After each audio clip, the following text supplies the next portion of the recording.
Hello and welcome to the Untranslatable podcast. We are here today to talk about some international side hustles.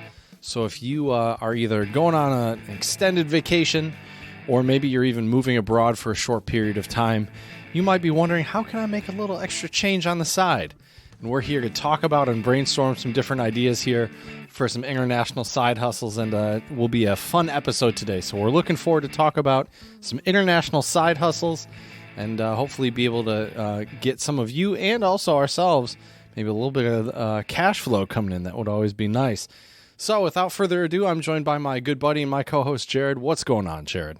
Hi, Chad. The irony of talking about you and ourselves and to everyone listening is that the only one listening to this are you and I. So really, this is just us brainstorming back and forth ideas. And then later, we can go onto the internet and refer back to it and be like, oh, that's what we were talking about. Okay. Yep. Good to know. Yeah. So I'm in Louisiana. Right. I'm in Louisiana right now. Yeah. So I'm in Baton Rouge right now. I drove, and my Twitter timeline is just filled with reasons why I've never been more validated in not taking the airplane. First of all, did you hear about the woman breastfeeding the cat on the airplane? Wait, what?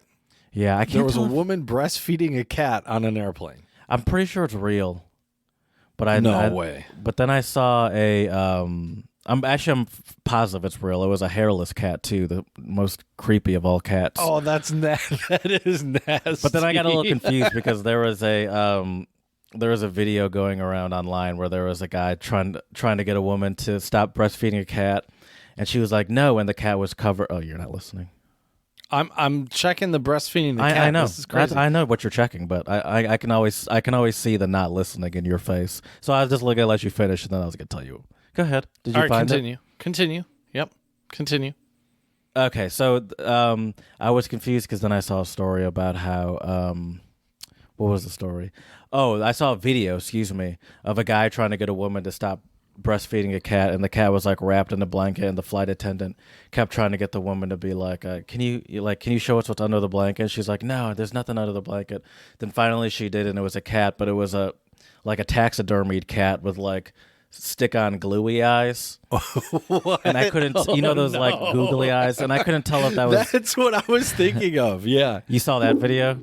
No, I didn't see the video, but just when you yeah, said the glue on like eyes, the like Joanne those googly Fabrics eyes. yeah. Yeah. And I couldn't tell if that was real or not. That's hilarious. So I honestly, to this day, still don't know if that's a joke on the woman that was breastfeeding the cat, or if that's a different video, and that actually did happen. But the breastfeeding of the cat, that did happen. I don't know if she actually breastfed it, but she tried. And then there was a dude on a plane a little bit after that was wearing a thong as a mask. I saw that, and he got kicked off the plane. And I'm like, this is why I just drove, to avoid this. I don't blame you. And how was the drive, buddy? It was fine. Quite a journey. No? It's not really that big of a deal when you split it up. I guess you've made it quite a few times by now, haven't you? How many times do you think you've driven, like, either from Michigan or Philly to Louisiana? Because both are long treks. I've never driven from Philadelphia to Louisiana. Okay. I've driven from Michigan to Louisiana twice. Once in, like, March, and then once a couple years ago with my dad. It's only twice. But this is the third time. When was the last time you were on a plane?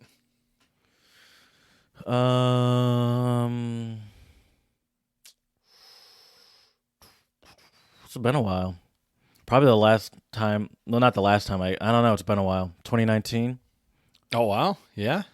And we're approaching 2022, my dude. That's crazy. Yeah. Well, there's been a pandemic. If you haven't noticed, Chad. That is true. I'm one of the last sheeple to be wearing a mask inside, Jared. A lot of these people just give me weird looks sometimes, and it kind of weirds me out. It's like, well, what if I was sick? I'm doing you a favor if I'm wearing a mask, like you know. Yeah, I mean it's like that here too. It's even worse here. Oh, my mom is in the market for a new car, and we were looking yesterday, and we went to test drive this car, and the guy, and we had our masks on the whole time. We went to 3 different dealerships and test drove cars and stuff. No one had a mask on anywhere except for my mom and I. And then one of the cars we were driving, the guy was like, "Just so you know, I'm vaccinated." And my mom was like, "Oh, that's good to know. We are too." And then she just left, and we just left our mask on. Yep. And it's like, yeah, and it's like my mom has like her mom's like 100 plus, you know. It's like it's like that's not. I can't be taking risks with you fools. Right. Anyway, so yeah. But the trip was fine. You know, it's not even that it's some sort of heroic journey. It would be if you did it all in one day, but when you split it up, like 7.5 to 8 hours to Nashville is not that big of a deal, and then 8 hours to Baton Rouge is not that big of a deal. So it was fine. It was no big deal. It's nice to break it up though too. You know, get to relax, stretch a little bit. Did you do anything fun in Nashville? No, I didn't. Just kind of hung out, chilled. Yeah, no, I did not do anything fun in Nashville. Nice. I'm sorry, I don't have any stories for you. Were you looking? Yes, I was looking for. So I went to this bar, and then there was this fight. You know, some crazy. Who knows? But yeah, well, it's good to see you again, though, buddy. It's been a little while. Yeah, I can't believe that 2022 is right around the corner. You know, we're kind of into the holiday season and the holiday break. You've been off for what, like 3-4 days now? Basically, you had this whole week off, didn't you? Mm-hmm. Yeah. Which is nice. And now I'm on vacation as well.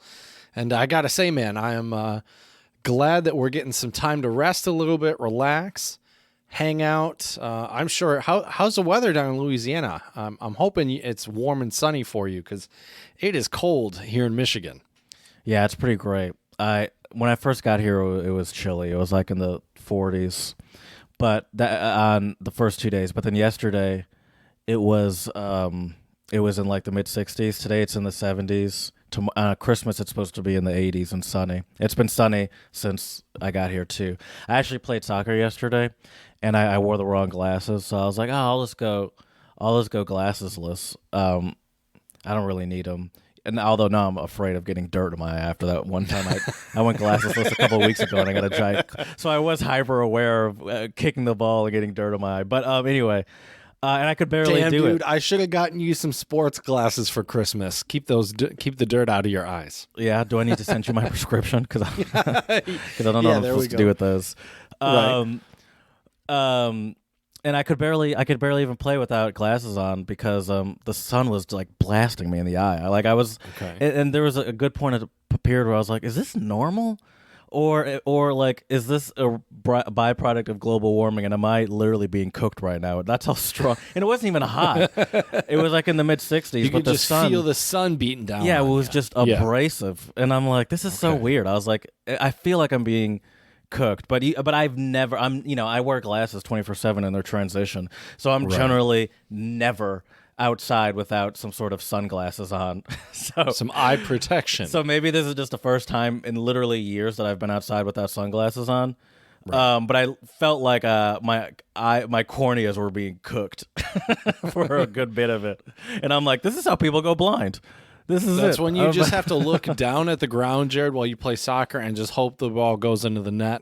Try not to raise your eyes up too high. Well, I realized it was hard to juggle. It was a great practice for juggling because it forced me to, sometimes when you juggle, you just naturally sort of spin in a circle.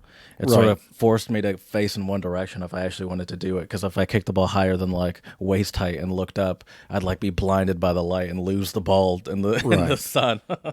So I'm like, how did this guy learn how to juggle with his eyes closed? Yeah, well, he went to Louisiana for a week, and I wonder if that's possible. I wonder if anyone can do that. Oh, I'm sure there's somebody out there that can do that. Probably. I mean, we know who the greats are.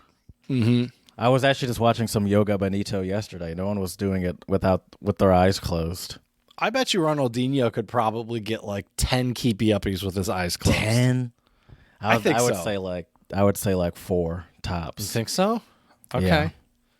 I wish, who knows? But that's, I don't know, man. It's weird because what I've noticed now here in Michigan is like I can get up at 8 or 9, and although the sun's up, it's like a dreary gray because of, but the weird thing is I like it better when we actually have some snow, because then at least like there's, I don't know, it's a little bit brighter, whereas now it's just kind of almost gloomy. It almost takes away the holiday spirit feeling a little bit, you know? So you're saying the snow brightens it up? It does, yeah. And the thing I love about the snow as well is if you go outside, especially like in the morning or at night, and like the snow's coming down, but you've got like maybe a couple inches of snow on the ground, it's just quiet. And it's because the snow actually, especially if it's more powdery snow, it absorbs sound, Jared. So that's why, like, if it's really snowy, like on some nights, it just like it's a different level of quiet, which is kind of cool. Okay, it's interesting weather facts from Chad. Thank you. Yep. Yeah, just what people tuned in today for, right? Yeah, I don't want it to be but yeah, in the 30s with or without snow. I much rather have a 80s and sunny on Christmas and then be able to go outside and play soccer. Well, I have to say, when I was a kid, we used to do Christmas in Florida. Talk about getting cooked, Jared. That's, what do they call it? Heaven's Oven, right? They do. Because all the old people I never heard of that. who end up going to Florida. I heard it's called Heaven's Waiting Room. I've never heard of Heaven's Oven. Okay. Well, maybe that one has some, I don't know, some darker, I don't know. How is that darker? Well, heaven and old people refers to the fact that they're dead. True. Either way, they're dying. Yeah, right. True. That's true. I guess either way, it's pretty dark. The waiting room, at least they're still alive. Heaven's Oven assumes that they've been killed in heaven. Right. Or they're being cooked. Yeah, cooked in heaven. At least in my scenario, they're still alive. I think my scenario is less dark than yours. Right. My scenario, people aren't getting murdered via sun. As long as they're not doing too much tanning and sunbathing. Yeah, I don't think old people would do that. I think they know better. You'd be surprised. That's true. There are some crispy old people out there. Yeah, I was gonna say you walk into some stores down in Florida and it's like, is that skin or are you wearing a leather shirt? A leather shirt. But anyways, the whole reason why I bring up Florida and Christmas time is when I was younger, I used to spend, the holidays down there.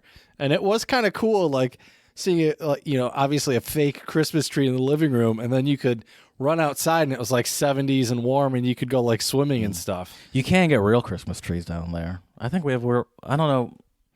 I actually don't even know. I haven't gotten close up to our Christmas tree. My parents, I don't know if we have a real one or fake one, but you can get real Christmas trees down here.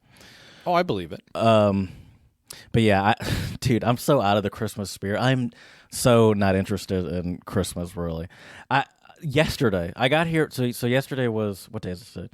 Yesterday was Wednesday. I got here on Sunday.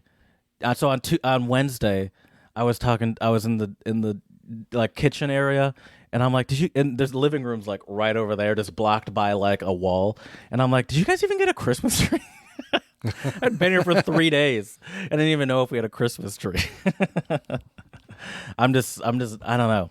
Something about this year. I'm never in the Christmas spirit, but something about this year really doesn't even feel like it's Christmas, which I kind of like. It's actually kind of nice.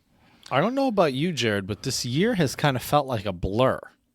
Like, it's just, like, it blows my mind, the fact, I've already said it this episode, but the fact that 2022 is right around the corner. I feel like it's still 2019. You probably said that last year, I feel like. And I feel like you probably said that the year before. Probably. I feel like every year around this time, about 65% of the populations, or no, let's be honest, 85% of the population's like, can you believe the year's almost over? Oh my gosh, the year flies by. And I think also the older you get, the quicker time flies by. I agree. Yeah. So I think every year it's going to feel like it was just yesterday. It felt like it was 2019. And then in 10 years, you're going to be like, just yesterday, it felt like I was 30. Now I'm on my deathbed. Yeah. In this scenario, you're dying at 40. Oh, let's hope not. I hope not. This is just a hypothetical. We're just making up scenarios.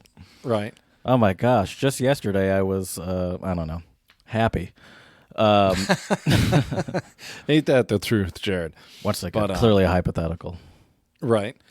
But yeah, well, dude, I'm glad though, like I said, we get this little break, and what better way to enjoy a break with a couple untranslatables if you happen to have the time. Said no one ever. I did just open my and then the drops, and then it crashed, and then I'm going again, and here we go. There we go. It's time for some untranslatables, which are idioms, proverbs, sayings, axioms that don't always translate on a one-to-one basis into English. And we are your tried and true untranslatable experts to decipher these for your listening pleasure. Will you get us started today, Jared?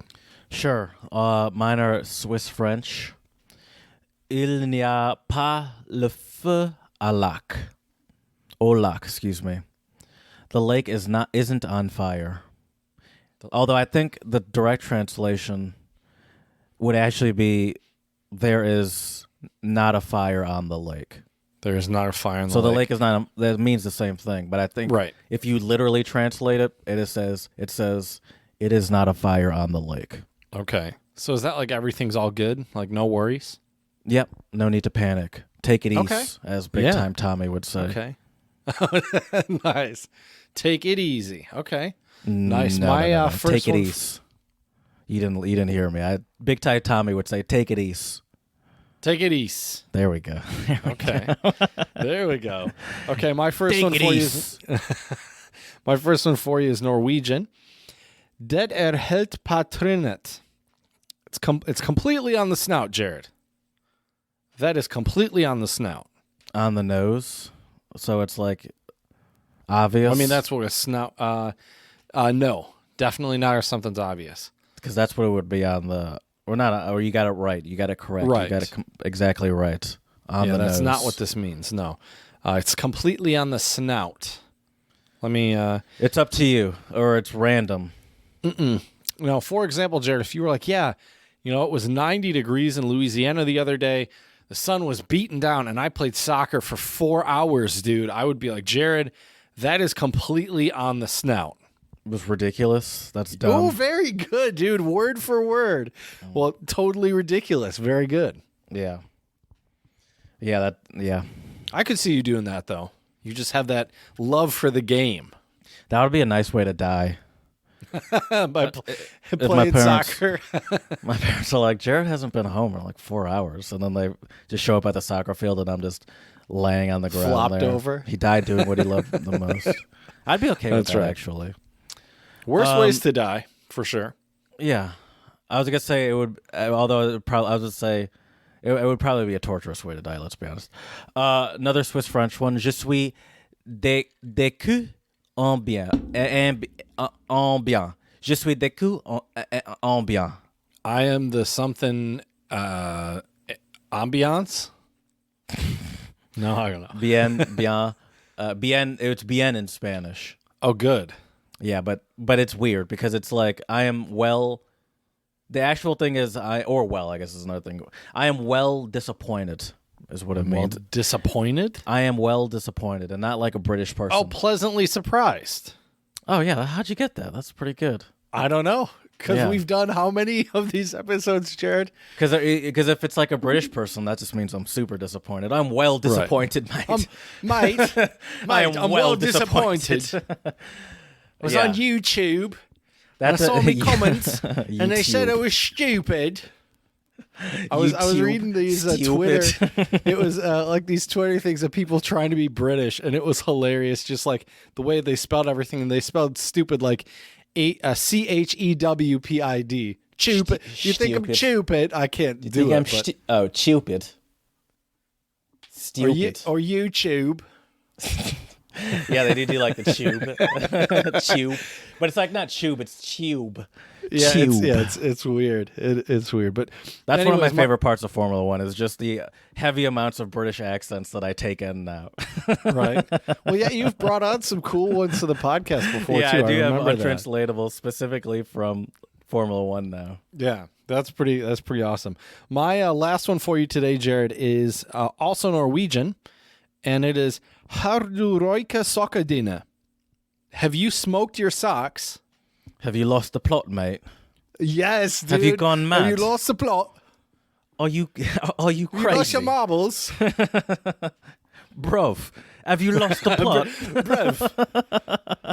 Bruv, are you not the brightest candle in the candle box?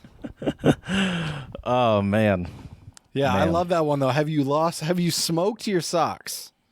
Yeah, that's definitely someone's losing the plot if they're smoking. Right? But how, like, I wonder, like this one kind of gives me this image of, like, someone being crazy and accidentally, like, somehow cooking their socks in the oven or something. And then, like they're, like, I don't know, maybe their, like, husband or wife comes home and then they're like, what smells? I don't know why they're British again, but they're like, what smells? Have you smoked your socks? A lot more literal than that. I thought someone putting socks into a pipe. In a pipe? Oh, and and lighting smoking the sock. them. Okay. And smoking them like that. Got Either way, right? someone's you got some gone skunky crazy. socks. Right? Yeah, this new drug on the streets. Exactly. Oh, man. Sweat from like some specific race. Have you ever smoked black person sweat? That shit gets you so high, dude. That's the new thing on the streets, like licking a toad. Oh, man. Like, how do people figure that out? Right? That's true. And I don't care how good that drug is. I don't know if you can get me to lick a toad. Right? That just kind of is that even real, or is that just from Family Guy? I think so. I mean, they showed us, like, a documentary in school about this. Because the first time I learned about it was the Family Guy episode where that was the hot drug in the schools. I was licking toads. Apparently, as nasty as this is, apparently, I guess people in, like, I don't know if it was Australia or New Zealand or where it was, but they would kill these toads and they would like cook them or prepare them or something. So, like, they would basically turn them into, like, this, like, powder or something like that. That's not nasty. That's less nasty than licking a live toad. That's true. Or a dead toad, for that matter. Right. Yeah. But you're right, though. Who looked at that toad and was like, if I lick that toad. I mean, or someone, like, tripped and, like, fell on the toad and, like, ugh. And they're like, oh, my God. I'm seeing a whole bunch of crazy stuff. Right. Man. Yeah, I bet you there's a whole bunch of stuff in Australia, like animal venom. That'll get you high. Probably. Most of it might kill you after. I bet you got some weird plants there too, dude. Oh yeah, probably. Yeah, you could probably just. I was gonna say spend a whole day in the bush, but you'd probably quickly just die. Drink some eucalyptus wine. The first thing you tried, I should just kill you. Be like, all right, well, that was a failed experiment. Right. I thought this would get me high, and I'm dead. Right. That reminds me of, like, the memes where it's like, yeah, if you light yourself on fire while you go do something, it's the first and last time you'll do that. It's kind of like when you're in Australia. Yeah. It's like, yeah, you can only do it once in your life because that'll be the last time you do it. Are you familiar with the Dust videos? Detroit Urban Survival Training? Oh, I've seen some. I know you're familiar with it. You just don't know it's called Dust. But the black guy that does all the dodge the bullets and stop the person with the gun. Right. That's what I picture someone trying to find drugs in the woods in Australia or the bush in Australia. They just lick one random snake and then they're just dead. They're like, oh, come on. The snake bites them and they take like 4 steps and just plop. So this is what you got to get high. You got to let the python bite you. And then what you got to do is immediately suck it out. Yeah, maybe this Detroit urban survival guy, he needs to go to Australia and he can have a whole new... Australian rural survival, I guess? Ousting yourself from the bush of Australia. Right. Australian, or I guess it wouldn't be Australian herbal. It wouldn't be herbal, it'd be rural, I guess, right? Australian rural survival training Australian or whatever. Rural survival. Arst. Perfect. Arst. Oi, mate, go down to the arst in the arvo. Yeah. Protect your arse, go to arst. There you go. There you go. See, Jared, one international side hustle you can already do is you could do marketing for a business right there. Yeah, but I don't want to have anything to do with the Australian bush, so. That's fair. That's what he said. That's what you're saying. But I'm not. I don't have to actually go there to do the. You can be chilling in Sydney on vacation. Yeah, I'll just be a marketing consultant. Exactly. Yeah. Okay. Well, that's the first one, marketing consultant. That's a great one. And clearly, I'm great at taglines. You just gotta contact the dude at Detroit Urban Survival Training and contact a couple of blokes down there. I'm sure he's always looking for his next scam. This guy also runs. He loves an acronym. He also runs a private security company called Viper. When that's some sort of acronym for something. I can't think of what it is. I have a couple ideas for international side hustles. And these are things that I'd probably do all of them actually. Bartender. Bartender is yes, one of that's those a great go-to one, dude. kind of gigs. I don't know if this is true, but bartender is the kind of gig where you feel like you could just like walk into a bar in a random country and be like, "Hey, can I work here?" And they'll be like, "All right, get behind the counter and come here every Saturday, and we'll give you a gig." Like when we were in Berlin, I feel like at all the bars we went to, it's probably like 50-50 German versus international person from who knows where. Yeah, Like at the karaoke place. bar we went to. Oh, yep. I don't think any of those people were like not authentic, but like native German speakers. Right. The bar that I know you're talking about, there was that Scottish or British dude that was at the counter, and you kept speaking and like German. An idiot, like and an I'm idiot. like, I kept speaking German with him. I think we could just speak English to him. I think he actually speaks English. Oi, laddie, what are you doing? Yeah, no, and the funny thing is, the irony is, once he started speaking English, I'm like, can we go back to German? I barely understand. Right. Stand your this Mate, Scottish you want accent. another pint? Yeah. What? You want another pint? Bro. Wait, what? Anyway, so yeah. I think bartender, especially in these sort of touristy areas like Berlin, bartender is a great gig, and it seems That like could be fun. Part-time? That could be really fun. Great way to learn the scene, learn the vibe of an area. So I'd be on board with being a bartender. I think that would be cool. I'm not good at it though. I'm not social, and I'm not. I guess being I guess I could make the drinks though. How difficult could it be? I'm sure you can learn. I'll never forget, I befriended a bartender in Prague, and she actually had gotten pretty lucrative offers in Australia to go down there and work as a bartender. So even just like, so I think like if you have those skills or if you can make those connections, I mean, I think the way she had just met some people who were Aussies that had came to her bar in Prague and were so impressed with her bartending that they were like, "Oi."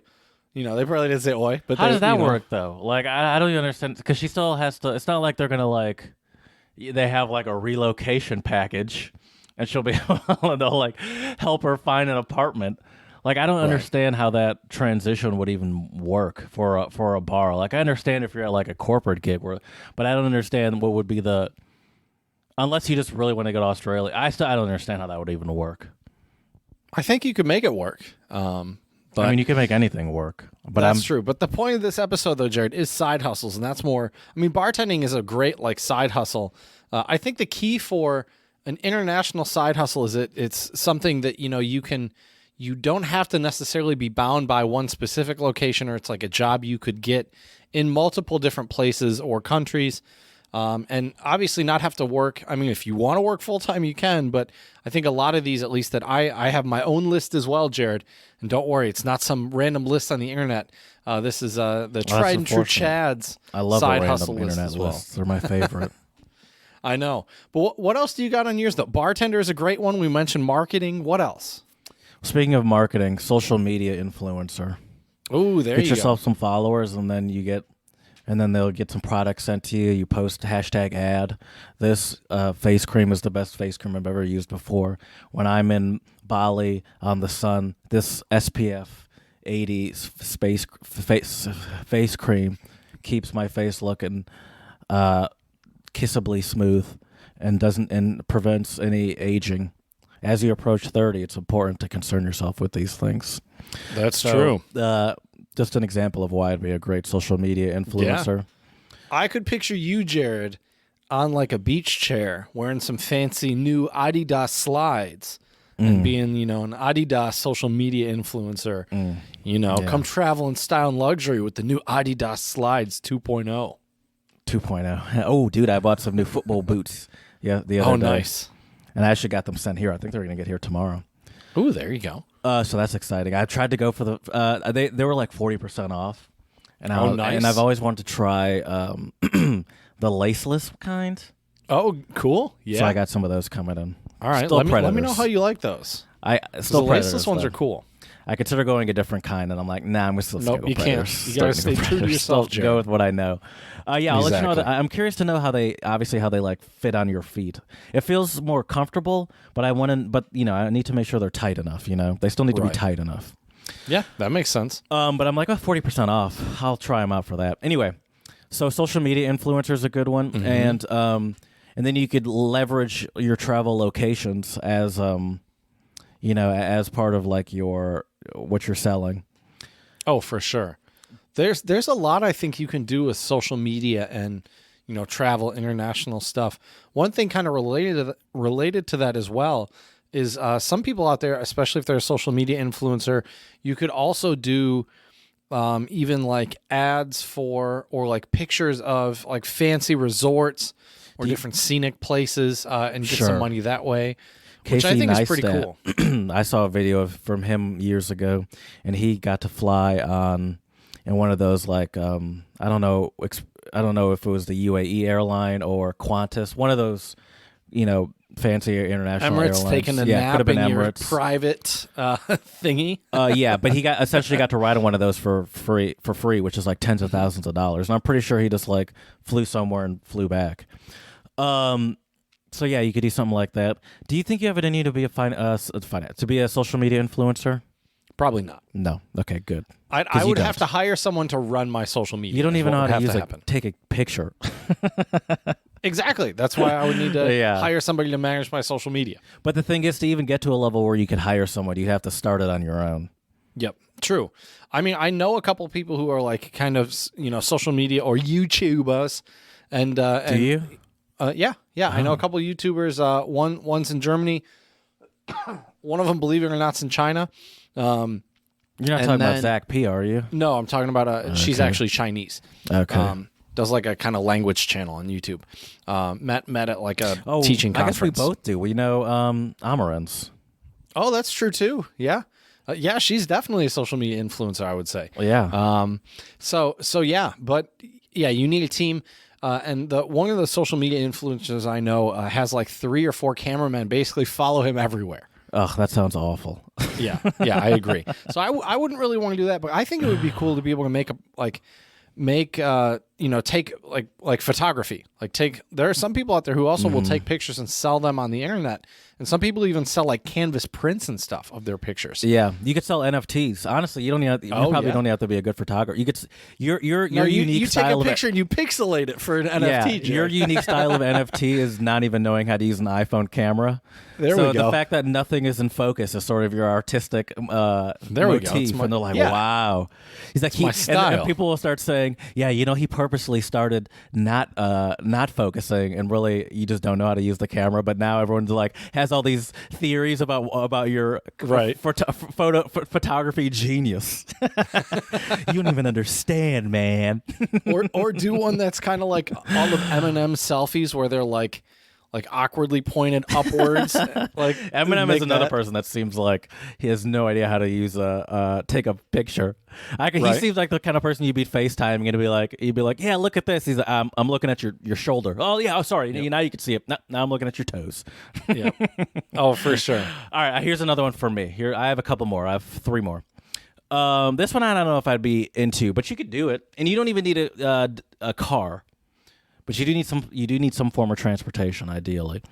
Delivery with Grubhub or DoorDash. Yeah, and the thing is there's all sorts of similar equivalent apps all over the world. Sure. So I agree with you with that. Yeah, one. I just named those 2. You could even have like a moped, dude. Exactly. That's actually. I think that would fun, be. Maybe. I mean, in Philly, they were delivering on bikes and stuff. But I think the ideal. I mean, they do that everywhere. But I think the ideal for me personally, if I were to have that, would be to have a moped.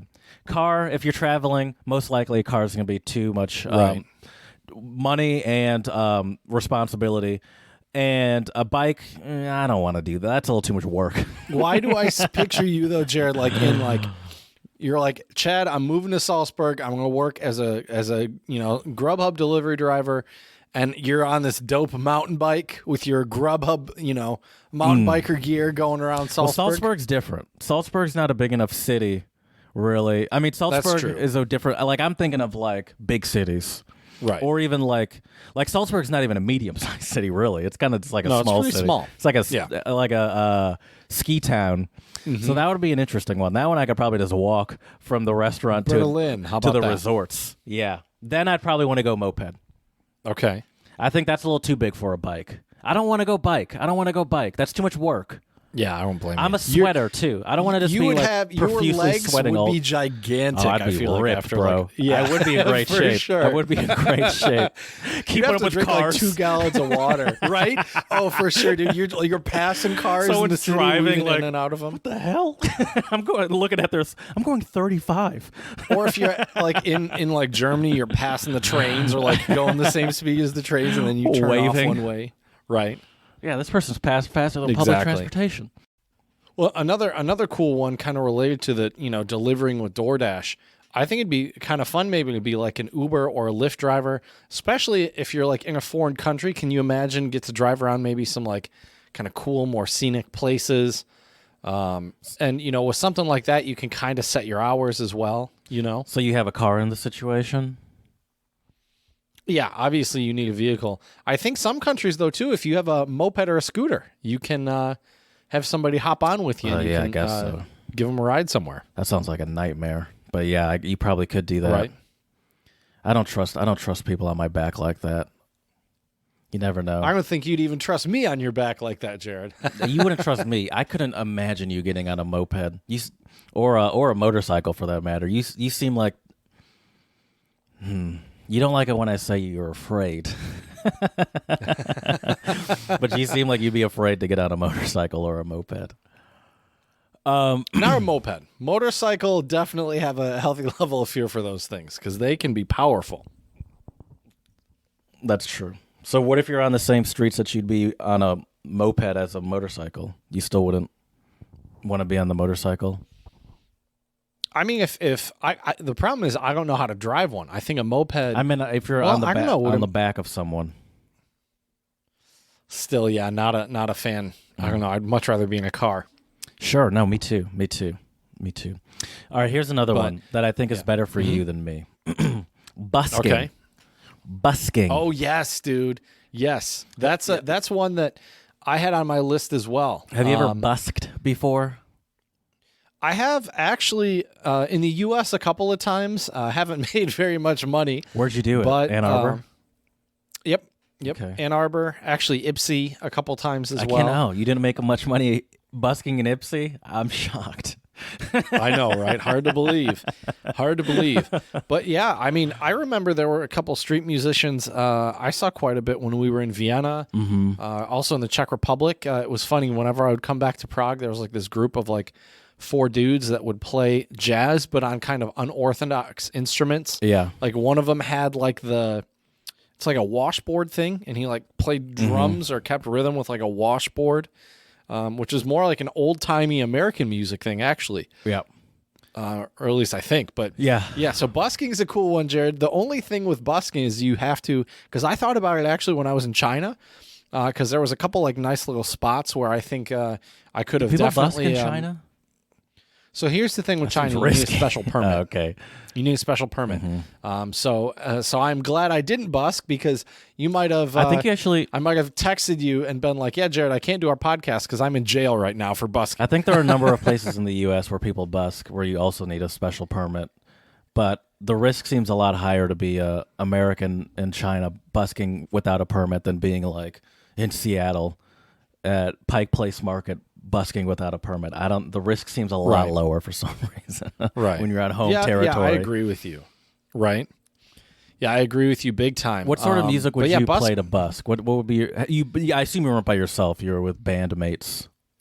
Well, a couple of times I had like a buddy of mine who was a drummer, but believe it or not, he would just bring a couple of buckets from like Lowe's or Home Depot. I believe it. And bring some either drumsticks. Right. I mean, I come from New Orleans. No, I don't come from. I'm close to New Orleans, which is Busk Central, and it's all sorts of like makeshift bands from drums made like that. They have real brass instruments, but you'll also find like all sorts of like people tap dancing with like quarters and shit on their shoes. Right. So yeah, there's all sorts of street performance too, not just like busking. I think is more music focused, I guess, but just street performance, right? Like you have the people. Yeah. To me, busking is just street performance for money. Yeah. Well, I think the difference is busking, I think, is street performing via like music usually. It has to be music. Where street performing might be more like So you can't be one of those people that paint themselves silver and doesn't move. That's not busking. I would say that's more. Once again, I would say that's more street performing. But I don't know if there's like I don't actually know what the definition of busking is. But either way, I think that's a fun music one. on the street. See, there you go. Or another public place for voluntary donations. All right, you're right. They specifically say music. Music, yeah. But street performance would be an interesting one. I feel like, Jared, at some point when I was in China, enough people had come up to me for pictures that I kind of felt like I could have maybe you should have started charging. Dressed up or something. Yeah, exactly. Just put on some weird hat and a button. Dude, a top hat dressed like Abraham Lincoln or some shit. You didn't have to go. Yeah, I feel like you didn't even have to go that far. Just slightly look a little goofy. You don't have to go full Abraham Lincoln with the suit and everything. Just something that makes you stick out a little bit, or look like like Spike Lee at a Knicks game. He always dresses like a cartoon character. True. That would be you could do that. You could definitely do that. Or Steve Harvey dressed like a supervillain. All right, I have one more that I think I'd probably be better at this than you. Let's be honest, and that's sell your body for money. That's true. That's that's another profession that works. That's because you go with a cheaper price, Jared. That's why it'd be easier Very for good, you. Chad. Very good. Yeah, but at least people are willing to pay my price, unlike you, Chad. That was a good one.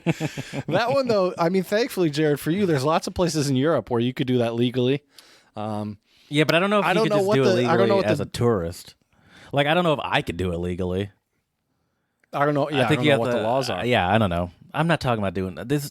I'm not concerned about legality here. I'm just telling you ways to make money. Some side hustles. I'm not your freaking lawyer. Okay, you figure out the legality. Right. If you're afraid of, that's you true. Should look into that before. You might not be able to busk either. Right. So, yeah, if you're coming to us for legal advice, you need to really take a hard look at yourself. That's luckily for no sure. one's coming to us for anything, so that's why I can say things like this. Right.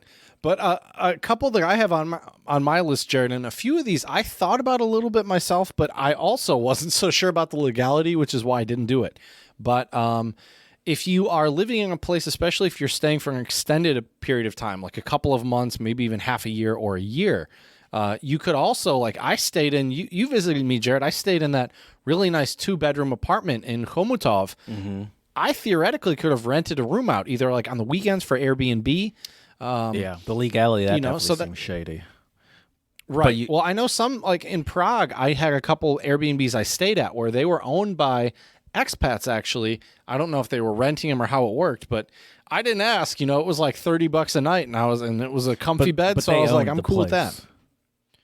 Well, I think they were renting the place. Oh, you said they owned it before. I meant like they were living there and they rented out like one of the rooms. By own it, you mean they live there. Okay. Yeah. Sorry. Yeah. Okay. Yeah, I didn't know if they actually owned the property themselves, but that's something that I don't know. And also, it was funny, Jared. When I was in China, I was talking to a colleague at the university, and they had asked me about my apartment because at first they were like, "Oh, you're staying at the Hanli Hotel, right?" And I'm like, "Actually, no, I'm staying, closer to West Campus, where we were like really kind of more out in the middle of nowhere." And he was really surprised because he was like, "Oh, I live out by the West Campus as well." And he was like, "How much is your rent?" And I told him, "Yeah, I don't pay anything for rent," which he kind of gave me a side eye after I told him that. Maybe I should have made up some number. But anyways, he asked me. He was like, "Hey, well, if you're not paying anything for rent, how about if I live in your other bedroom and I'll pay you specific amount of money?" Out of my once face. again, exactly. No. Well, right. No. Also, why would he side eye you? It's not like it's like, yeah, I don't know. It's not like I'm stealing it from someone. Don't be mad at me that I have a job that someone pays for my place. You don't have to feel bad for that. Right. But yeah, so that's another one that I think is actually interesting. Just made up a number. And they'd be like, "Dude, you're getting screwed." Right? I can't believe you're paying that much for rent. You know what? We need to figure this out. I'm going to call someone. You should not be getting screwed like this. Exactly. Then I end up getting fired. Well, I did anyways because of the pandemic. Yeah. But, so either way, right. Here's an interesting one, Jared. I think this one both of us could do, but I think I would enjoy it more. Correct me if I'm wrong here, but being a part-time tour guide. Yeah, probably. I don't have. I guess it in I was me kind of to make small talk. Mm-hmm. And I think good tour guides are good at making small talk. That's true. Yeah, you're right. The other thing is I feel like I was your and Don's free tour guide when we were in the Czech Republic. Mm-hmm. Yeah. Yeah, you're good. You were good. I could see you doing that. I had a walking tour. When I went to Toronto, we went on a walking tour, and the guy was good. He was good. That was probably one of the highlights. I remember you saying that. Yeah, he was good. Didn't you give him like a nice little tip too? If I remember correctly? Sure. Yeah. Let's say yes, like you made up how much your apartment. Fake number. Yeah. Right. Was. I don't know. I have no idea. Right. But the reason also why I thought of tour guide is it was funny. I met a guy in Munich years ago. He was probably in his like mid 40s, maybe early 50s. And he had heard me speaking English with my parents. And he heard the Midwestern accent as well. And he's like, "Oh, you're American. Are you from?" And I think he asked, like, "Are you from like Illinois or something like that?" But we were like, "No, Michigan." But yeah. And so we were like, "Yeah, what are you doing in Germany?" And he's like, "Well, kind of partially retired, but I also part-time tour guide." And it seemed like he was making really good money. He was in Munich. He's American, he said? Munich's also... Okay. Yep. Yeah, and he was doing a part-time tour guide, and he said he's been in Munich for so long now that he even has like his own Stammtisch, like his own spot at this, like, I don't know if it's probably a brewery where he brings a lot of his like people on the tour guides, on the tours. Yeah. So I think that's kind of a genius idea. Like if you get in with the locals, you get your own table at this nice brewery, you can bring tourists in. Yeah, and obviously... What's more authentic, Jared, than going to Germany and sitting at a brewery with a bunch of Germans? And obviously it helps the brewery. You know, it's like I'll definitely be bringing people in at least, once a day or once every other day or whatever. Right. Yeah, no, that's a cool gig. That's a cool gig. That's a good retired gig for sure, if you're into that. That'd be fun. Yeah, because I think that's how my guy was. He was probably like 50s, early 60s, and he had worked in corporate America for most of his life, and was just kind of half retired, and just did that, and he was good at it. Nice. I think that would be a lot of fun. That's definitely something in the cards for me. I think when I'm older, Jared, you would do it? I would be down to be a tour guide. Yeah, you could do it now. Sure. Have you ever? Why don't you consider trying to figure out a way to true. Practice now as an Ann Arbor tour guide? I should, yeah. Or even once I learn the ins and outs of even like Detroit. Yeah. Yeah, because you don't actually have to be from here. You just have to learn. Right. Right. Exactly. Yeah. And dude, you know who I would draw a lot of inspiration from to be a tour guide is our old Austrian heritage teacher, Frau Schachemeyer. Although she technically wasn't a tour guide, she showed us all over the city and did such a great job of doing so. She could have been. Oh, for sure. I mean, she basically was. I mean, she was an educational tour guide. Yeah. Yeah. I mean really, that was her class, was essentially just a tour guide, a weekly tour guide. By far the best class. I think I loved those German classes we took when we studied abroad, but that class, when we got to leave the classroom and walk around the city. Of course. Field trips never get old. Awesome. There's no age where I don't want to go on a class field trip. Right. I wish they did like work field trips once in a while. That would be cool. We do at my job. Nice. I need to talk to my boss to see if we can do some work field trips as well. Yeah, we get to do a bunch of fun stuff.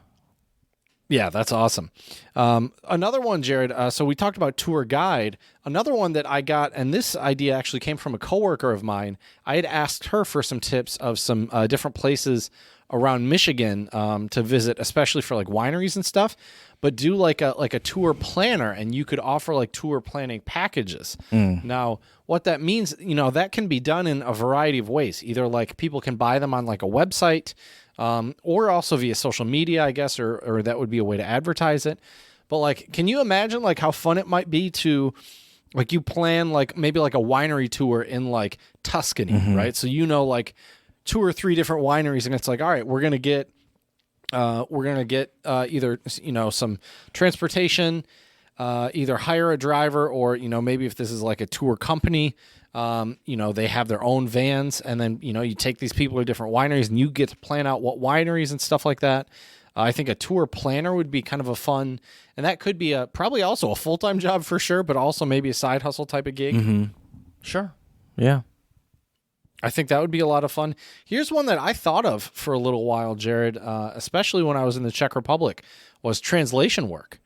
Whether that be with, local companies, especially depending on where you are, there could be a demand for, it really depends where you're living though, because like some places they also have a high enough level of like English, for example, where they don't need to hire a lot of translators. But like I remember when I was in Asia, it was just so funny, Jared. Not only in China, but there were a couple other places too. In Indonesia, I think also Mongolia. It was like funny because some of the like signs of like even like store banners, they had like written some slogan or something in English, and then there's like like a grammar, like a spelling error, or like it doesn't make any grammatical sense. So like even doing like freelance, I don't know if that's really so much translating, but more like consulting. There you go, Jared, some consulting. I wonder if it's even worth it for these companies to pay to get someone to fix the grammar. Maybe not, because it's like I don't know. I don't know. Yeah, but that would be an interesting gig. It would be, yeah. Another one I was thinking of as well, Jared, and this one I got offered a lot in the Czech Republic, is a language tutor. And that's one where I had a friend in Prague, actually, Jared, and they made almost double my monthly salary. All they did was private lessons and tutoring. So, like, I think if you can build a reputation for yourself and, like, get in with some, like, wealthier clients, it's pretty crazy what you can make as like a private tutor. Sure, yeah. Be like the social media influencer of tutors. Be like, wow, there you go. The best tutor. He's got millions of followers. Everyone wants a chance for their kids to learn from this guy. Exactly. Now here's kind of an unorthodox one, Jared, and this one obviously would require a little bit of upfront costs to do it, but I don't think a lot. And this also would depend on the laws of whatever country you're living in. But an interesting one that I found online was working some type of food stand, whether that be smoothies and juices or something, whether that be like, if you're in Germany, like I'm thinking like, Bratwurst or something like that. And what's funny is I was reading this article and there was this family, they had moved, I believe they were immigrants and they moved to the U.S., and I forget what suburb they were living in, but they lived in a suburb. And the parents had bought their kids like basically enough where like they had like a table and they were basically selling hot dogs. And it turns out those kids made just as much money over the summer as their parents' yearly salary selling hot dogs. We can't have that. Isn't that crazy, Jared? See, now the parents have to go out and sabotage the hot dogs somehow. Right? No, I'm kidding. That's terrible. Right? This is why I'm not a parent. Do like do a bunch of 1-star Yelp reviews. Be like, yeah, I ate these hot dogs and got terrible food poisoning. Like take them, like leave the fridge like cracked through the night. Oh yes, so they're all moldy in the morning. Man. What happened to your hot dogs, Timmy? Put hot sauce in their ketchup or something. You gotta remember to close the fridge all the way. But yeah, so food stand that and like one thing I was also thinking. Imagine this, Jared. Imagine you're like retired, but you want like to do something, part-time. What if you opened up like, even we talked about being a bartender, open up like a little maybe bar and or just juice stand like on the beach somewhere. I feel like in some countries, the upfront overhead cost probably wouldn't be that high. You may need to get some type of permit or something, but that might be a cool kind of little, just a little do it once or twice a week. Bring in a little extra pocket money, a little spending money. Sure, yeah, just roll your tray up, your cart up to the beach. And start sell some ice cream maybe. Yeah, I'm not a fan of those gigs. I'd rather sell something, because then you're just buying stuff and selling it at a marked up price. I'd rather have some sort of. If I were to do that, I'd need to have some sort of recipe of my own that I'd be selling, not just buying stuff and reselling it, just personally. Sure. Jared's Juice. Yeah. JJ's. It would have some special ingredients or something. Jared's Juice and the no, let's never mind. I'm just not even going to go there. Okay, fair enough. Well, here's one, Jared, that I would have loved to do when I was living abroad, which is being a cover band. Believe it or not, dude, cover bands, and especially if you get a couple of like steady bar gigs, you can make pretty good money. I'll never forget, I met this band while I was in China, in Beijing. They were from the Philippines. And it was like a 5 or 6 person band. They could all sing really, really well, like harmonize and stuff like this. Like you already said that. These folks you already were said talented. They could sing well when you said they were from the Philippines. You didn't have to.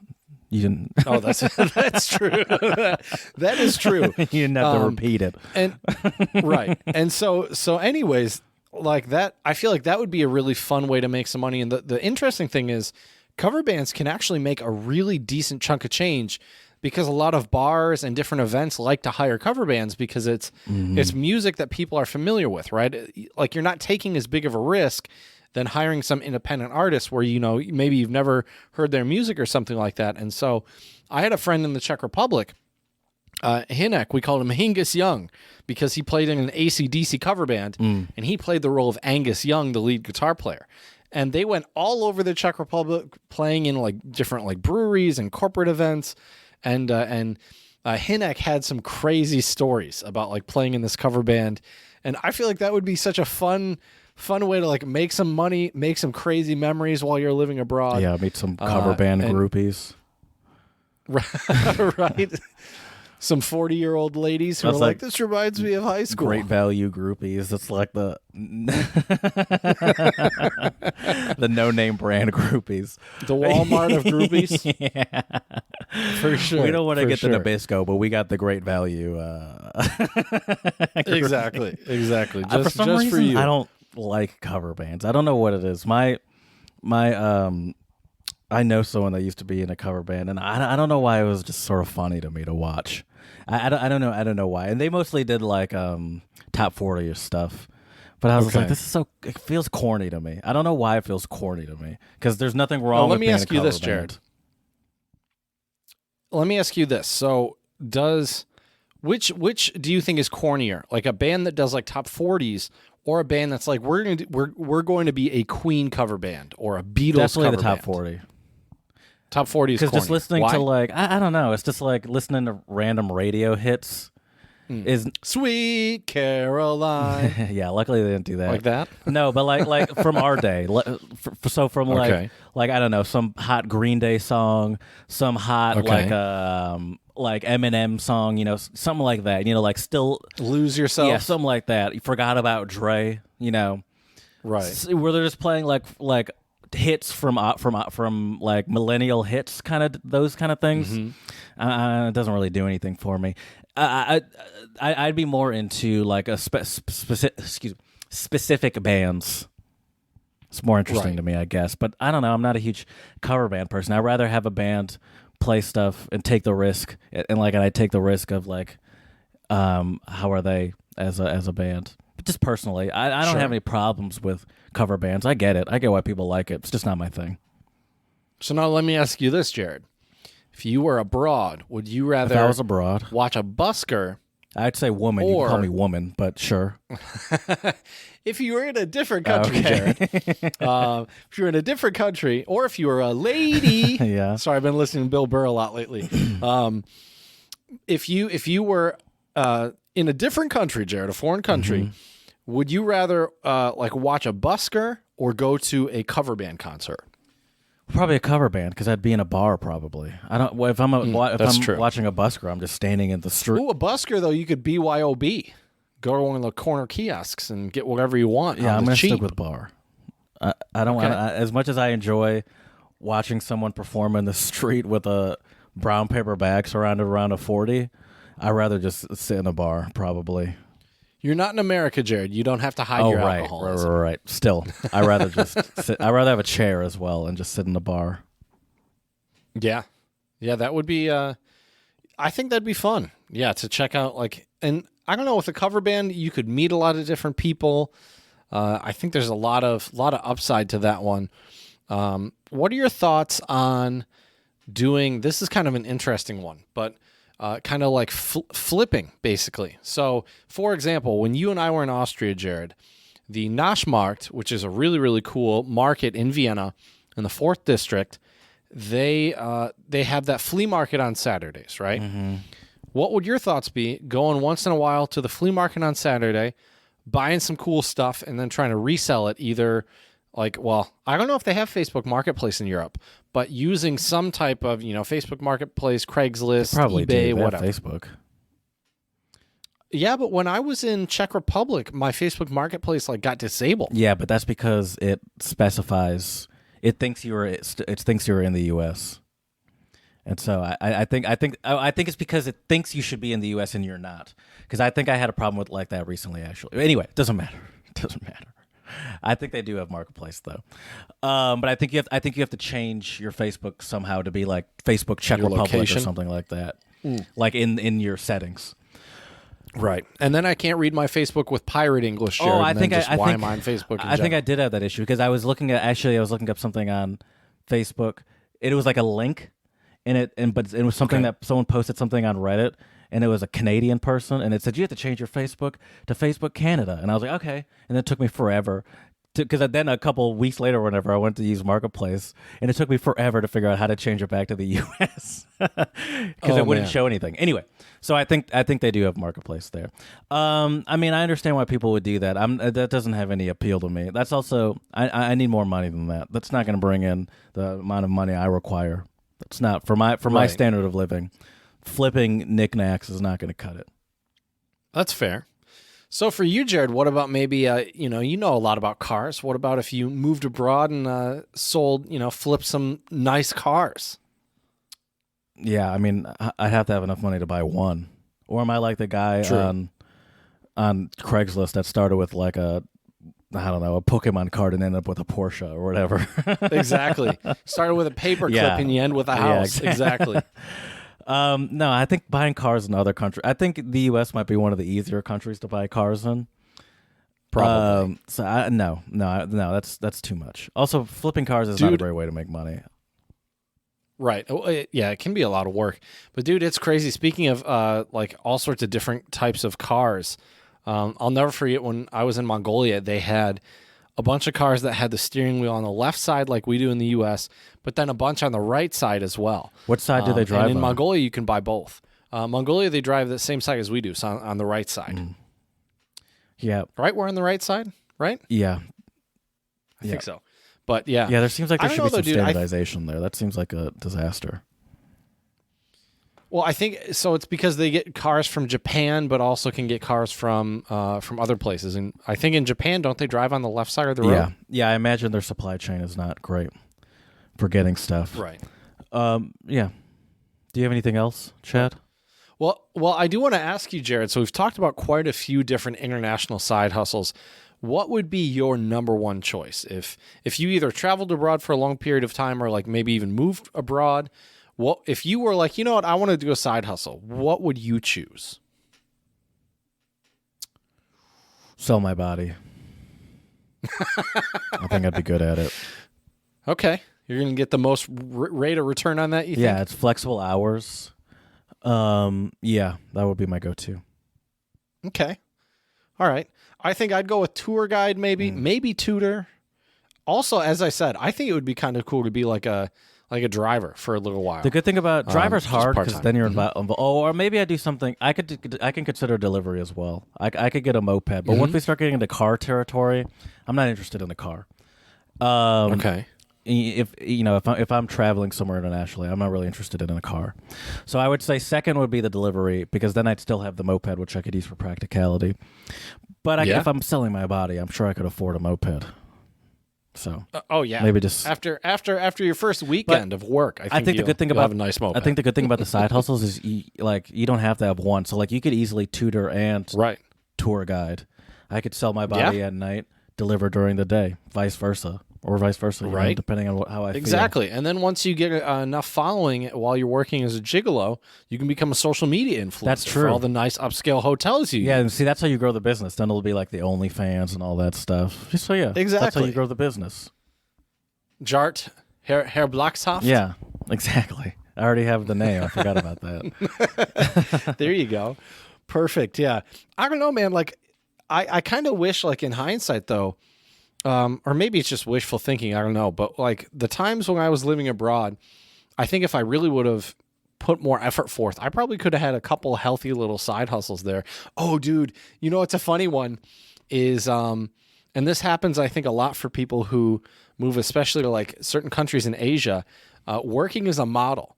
I've seen some like models in Asia where I'm like, you're not even like I'm average looking, I would say. And I've seen some models in Asia that were like, from abroad, so like white, black, basically, not Asian. And it's like the only reason why I think they're models is because they're foreigners. I could get on board with that. I would do that too. That would be a good one.